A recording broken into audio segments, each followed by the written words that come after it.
I deserve someone better. That's how it started and ended. My name's Ethan. I'm 45 years old, and those 5 words tore apart everything I thought I understood about my life. I was sitting in a rundown motel room in Memphis, Tennessee, staring at divorce papers laid out on a scratched-up nightstand. The old air conditioner buzzed in the window like it was fighting for its life, and the carpet reeked of stale cigarettes and years of regret. Just 3 months earlier, I'd had a home, a car, and a life that made sense. Then Rachel got sick, stage 3 ovarian cancer. The doctor said surgery was her only real chance, but our insurance had expired 6 months earlier when I got laid off from Keltra Forge, the factory where I'd worked for 18 years. I panicked. I hustled. I sold the house to a cash buyer in less than 2 weeks. I let go of my truck next, sold it to a neighbor for half its worth. I drained our savings, borrowed against my retirement, and begged loans from anyone willing to listen. The surgery was scheduled for a Tuesday in late January. I sat in that hospital waiting room for 7 long hours, sipping bitter coffee and praying to a God I wasn't sure I believed in anymore. When the surgeon finally came out and said she'd made it, I broke down crying right there in front of everyone. I didn't care who saw. Rachel's recovery was slow. I stayed beside her through every appointment, every pill, every sleepless night. We moved into a cheap motel on the edge of town because that was all I could afford. To keep us afloat, I picked up warehouse shifts, loading trucks at 4 in the morning and coming home sore and bone-tired. But she was alive, and that was what mattered. Then one morning, I came back from work and found her packed up, 2 suitcases by the door. Her sister Claire was standing behind her with her arms crossed, giving me that cold, judgmental look I'd come to know too well. Rachel couldn't even meet my eyes. She just handed me an envelope. Inside were divorce papers, already filed. "I deserve someone better," she said, calm as if she were ordering coffee. "Someone who can actually provide. You're broke, Ethan. I can't live like this." I stood there, grease still on my hands from the warehouse, and said nothing. What could I possibly say? I'd given her everything, literally everything, and somehow it still wasn't enough. She took half of what little I had left, a few $1,000 scraped together from what remained. Then she walked out with Claire, climbed into a car I didn't recognize, and drove away. I sat on the edge of that motel bed for what felt like hours, staring at the door. The only sound was that rattling air conditioner fighting the Tennessee heat. I felt hollow, like someone had scooped everything out of me and left just the shell. I met Rachel 12 years earlier at a community barbecue. She was funny, quick with a smile, and for the first time in a long time, I felt like I mattered to someone. We got married fast, probably too fast, but I believed we were solid. A real team. She never worked much, just a few part-time jobs here and there, but I didn't mind. I made decent money at Keltra Forge, and I liked taking care of things. I handled the mortgage, the bills, the groceries. Fixed whatever broke. I thought that's what love meant, showing up, providing, keeping things together. Her sister Claire never liked me. She made that clear from day one.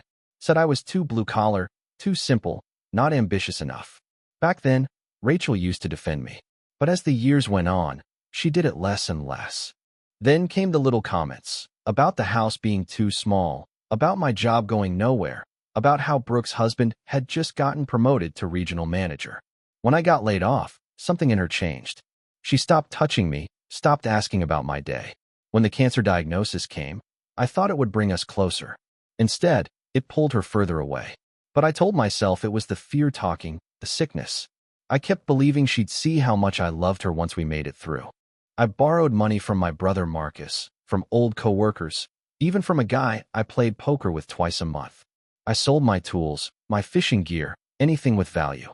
I still remember standing in that pawn shop line, clutching my father's old watch, and walking out with just $300 and a pit in my stomach. The surgery cost $64,000. I scraped it together piece by piece, sold the house for $217 grand, paid off the mortgage and medical bills, and barely had enough left to survive a few months. I thought once she was better, we could rebuild, start fresh. I thought she'd remember the good years, what we'd been through. But a week after her final checkup, after the doctor said cancer-free, she started having those long phone calls with Claire Moore. I caught bits and pieces, words like opportunity, fresh start, wasted years. I should have known what was coming, but I didn't want to believe it. The day she left, I called Marcus. He didn't answer. I tried a few others. Ethane result. I sat there alone in that motel room, holding the divorce papers, realizing I had no one left. 2 days later, I was sitting outside the motel, sipping cheap gas station coffee on a rusted metal chair, when a man in a suit approached. He looked about 60, silver hair, leather briefcase in hand. "You Ethan?" he asked. I nodded. "I've been looking for you," he said. "My name's Harold. I'm an attorney. Your uncle Raymond passed away 3 weeks ago." I blinked at him. "I don't have an uncle Raymond." "You do," he said. "Your father's older brother. They had a falling out before you were born. Raymond never married, no kids. You're his only living relative. He left you something." I felt numb. My father had never once mentioned a brother, not in 45 years. Harold handed me a folder. Inside was a property deed, a bank statement, and a handwritten letter. The deed was for a commercial building in downtown Memphis. The bank account showed $48,000. The letter was short. "Ethan, I never met you, but I know your father raised a good man. This is yours now. Don't waste it. Raymond." I read it 3 times before I looked up at Harold. "This is real?" "Very real," he said. Harold leaned back in his chair and said, "The building's paid off. There's a tenant, a little coffee shop that's been there for about 6 years. They pay $1,200 a month in rent." He paused to let that sink in. "It's not a fortune, but it's steady. The money in the account is clean, no debts, no back taxes. It's all yours." I sat there on that rusted metal chair, and for the first time in months, I felt something crack open inside me. Not quite hope, but something close enough to remember what it used to feel like. "What do I need to do?" I asked. "Just sign a few papers, transfer the deed into your name. I'll handle the rest," he said. Then he looked at me for a moment. "You okay, son?" I nodded. I wasn't, not really, but I was better than I'd been 2 minutes earlier. When Harold drove off, I stayed outside for a while, holding that letter in my hands. I thought about Rachel, how she'd said I couldn't provide, how she'd walked away the second life stopped being easy. I thought about her sister Claire and that smug look she wore, like she'd finally convinced Rachel to throw out the garbage. I folded the letter, slipped it into my pocket, and walked back into the motel room. The walls were stained yellow, the ceiling light flickered like it was dying, and the bed sagged in the middle. Rock bottom. But I decided right then, I wasn't staying there. I pulled out my phone and called Harold. "I want to see the building," I said. "I can take you tomorrow morning," he replied. "No," I said. "I want to see it now." The place sat on a corner lot just a couple blocks from the river, a 3-story red brick building with tall windows on the first floor. The coffee shop downstairs was called Brewed Awakening. A hand-painted sign hung over the door, faded but still proud. Through the glass, I saw a few people scattered at small tables, laptops open, cups steaming, quiet conversations humming under soft music. Harold unlocked the side door and led me upstairs. The second and third floors were empty, dust on the hardwood, tall ceilings, old radiators lined up like tired soldiers. The air smelled like old timber and time. "Raymond bought this back in '87, Harold said. "He ran a print shop downstairs for years. When he retired, he rented it out to the coffee shop. The upper floors have been empty since 2004. But the structure's solid, good bones. You could renovate, lease it, or sell the whole thing. Worth about 300 grand in today's market." I walked through slowly, running my hand along the rough walls, looking out the tall windows at the street below. It didn't feel real, but it was. This was mine. "What about the tenant?" I asked. "Lease renews every 2 years, Harold said. "They pay on time, take care of the space. You could keep them or find someone else. It's up to you." I nodded, my mind already working. I thought about the money, $48,000 in the account. Enough to fix up 1 floor, maybe 2. Enough to start something. "I'm keeping it," I said. Harold smiled. "Smart choice." We spent the next hour signing paperwork. When I finally stepped out of his office, the building was legally mine. I stood on the sidewalk and looked up at it. The fading brick, the wide windows, the little sign that creaked in the wind. My building. My second chance. That night, I called Marcus. He actually picked up this time. "Ethan, man, I'm sorry I haven't called back," he said. "Work's been crazy." "It's fine," I said. "I just wanted to tell you something." "What's up?" "I inherited a building." There was a pause on the line. "What?" I told him everything. Raymond, the letter, the property, the money. When I finished, he whistled low. "That's incredible, man. You finally caught a break. You deserve it. I'm thinking of fixing it up, I said. Maybe lease out the top floors. Make something of it. You need a hand? I've got tools. I can come by this weekend. Yeah, I said, smiling for the first time in weeks. I'd like that. For the first time in a long while, I felt like I could breathe again. But 2 days later, my phone rang. It was Rachel. She wanted to meet. Said it was important. I almost hung up, but there was something in her voice, something that sounded less cold, more curious. So I agreed. We met at a little diner near the motel. She looked good, too good. Healthy, glowing, like the cancer had never happened. She wore a new jacket I'd never seen before. I heard you inherited something, she said, sliding into the booth across from me. I just stared at her. How did you hear that? Claire's friend works at the courthouse. Word travels fast. I stayed quiet. Look, Ethan, she said, her voice softening. I made a mistake. I was scared. The cancer, the money, everything. I panicked. I said nothing. But I still care about you. We were together 12 years. That has to mean something. I leaned back in the booth. You said you deserved better. I know, she said quickly. I was wrong. She reached across the table, trying to take my hand. I pulled it back. I want to try again, she said. We can start over. I'll help you with the building. We can make it work. I looked at her for a long time. Then I stood up. No, I said simply, and walked out before she could speak again. A week later, I started renovations on the second floor. Marcus showed up most evenings after work, and together we tore out the old carpet, patched the walls, and laid down fresh paint. It felt good, satisfying, to build something with my own hands again. To see progress. The tenant downstairs, a woman named Tessa, owned the coffee shop. She brought us free coffee every morning. She was around 35, wore paint-splattered jeans, and had the kind of smile that made you feel like things might just work out. So what are you doing with the upper floors? She asked one morning. Thinking office space, I said. Or maybe small apartments. Haven't decided yet. She nodded. This neighborhood could use more affordable housing. Just saying. I liked that idea, something that mattered. But Rachel wasn't done. She called twice. Then one afternoon, she showed up at the building while I was working. Marcus was there. He caught my eye, then quietly stepped into the next room. Ethan, we need to talk, she said. No, I said flatly. We don't. Yes, we do, she insisted, crossing her arms. I'm still legally your wife. The divorce isn't final yet. I frowned. What does that have to do with anything? It means I have a claim to that building, she said, her tone sharp now. I set the hammer down and stared at her. What? Tennessee's a marital property state, she continued. Anything acquired during the marriage can be divided in a divorce. You inherited that building while we were still married. I felt my stomach tighten. I talked to a lawyer, she said. I'm entitled to half. You walked out on me, I said quietly. That doesn't matter legally, she shot back. I still have rights. That's when it hit me. This wasn't about us. It was never about love or regret. She wanted the building. She wanted the money. She wanted to tear apart the only good thing that had happened to me in months. Get out, I said, my voice low. Ethan, be reasonable, she said, trying to sound calm. We can settle this without going to court. I told her straight.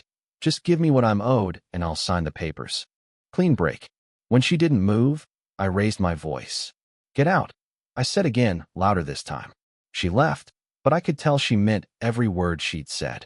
2 days later, I got a letter from her lawyer, a formal claim against the property.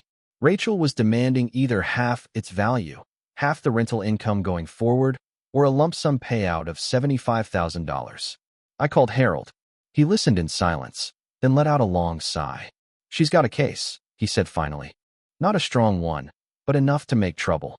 Inherited property usually stays separate, but if you improve it or make money from it during the marriage, it can be argued as marital property.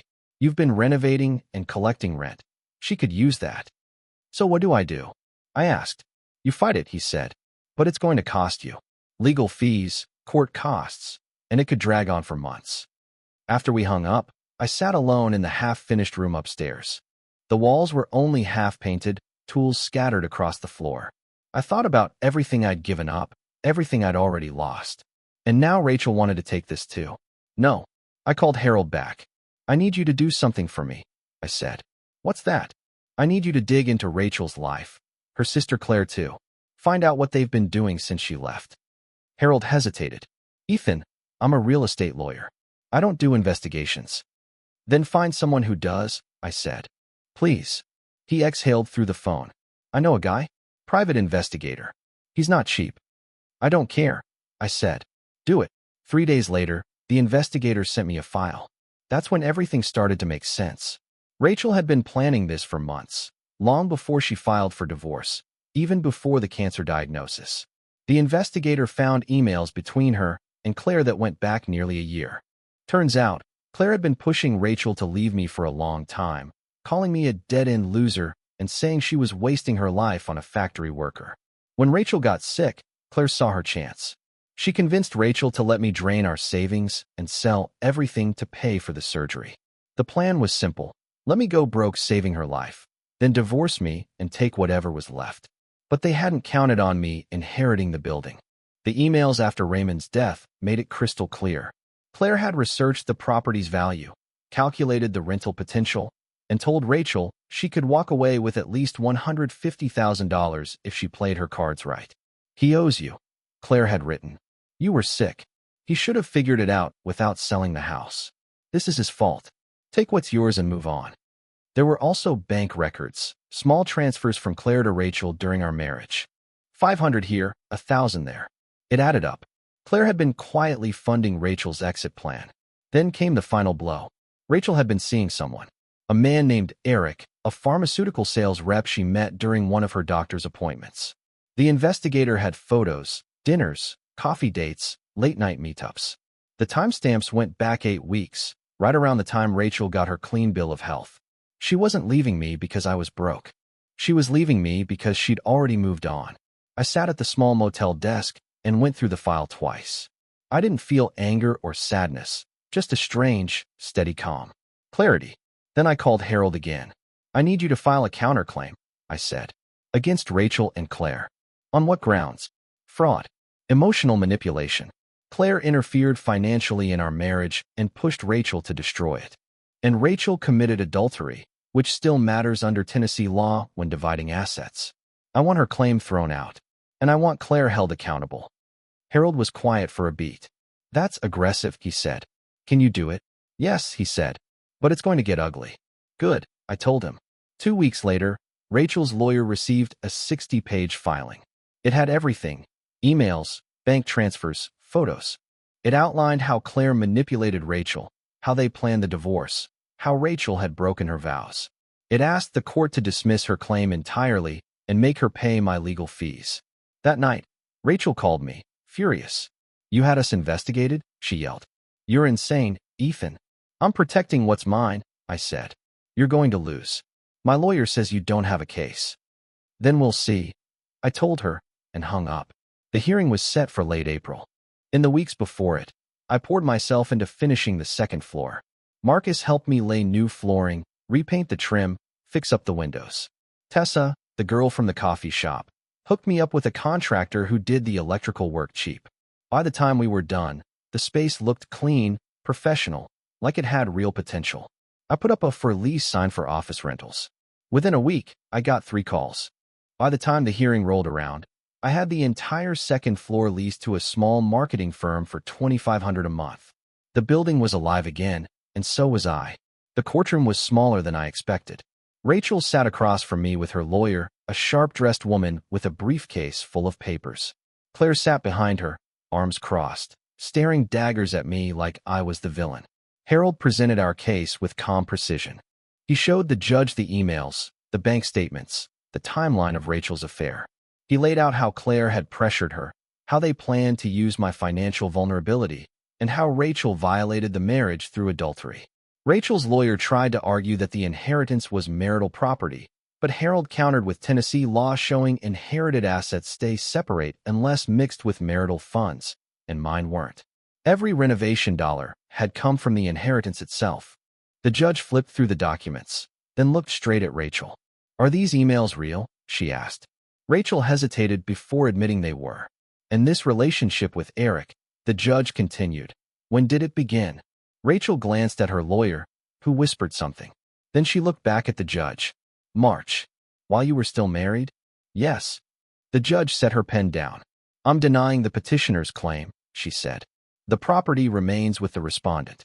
Additionally, the respondent is awarded legal fees of $8,500 to be paid within 60 days. Rachel's face went pale. Claire stood up, ready to argue, but the judge cut her off. This hearing is concluded. I walked out of that courtroom and onto the courthouse steps. The sun was shining, and the air smelled like spring. I called Marcus. It's done, I said. You won. Yeah, I told him. I won. Rachel never paid the legal fees. For months later, she filed for bankruptcy. Claire stopped talking to her after the hearing, furious that Rachel had admitted to the affair in court. Their relationship fell apart completely. And Eric? He bailed as soon as he realized she was broke and drowning in debt. From what I heard, Rachel ended up in a small studio apartment on the east side of Memphis, waiting tables to get by. Marcus heard it from a friend of a friend. I didn't ask for updates. I didn't need them. By summer, I had finished the third floor and rented it out to a graphic designer and a small law firm. The whole building was finally leased out. After expenses, I was clearing $4,700 a month. Not a fortune, but steady. And it was mine. I hired Tessa part-time to manage the place. She was dependable, smart, and the tenants liked her. Then I bought a small duplex a couple of streets over with a business loan, fixed it up, and rented both units within a month. By the end of the year, I had 3 properties and a solid reputation as a fair landlord who actually fixed things when they broke. I wasn't rich, but I was stable. I was building something real. By August, I moved out of the motel and into a 1-bedroom apartment above a bakery. It was small, but it had big windows, hardwood floors, and smelled like fresh bread every morning. I bought a used pickup, a decent coffee maker, and a chair that didn't wobble. I stopped thinking about Rachel. I stopped thinking about what I'd lost and started focusing on what I'd built. Some days, the memories still hit me.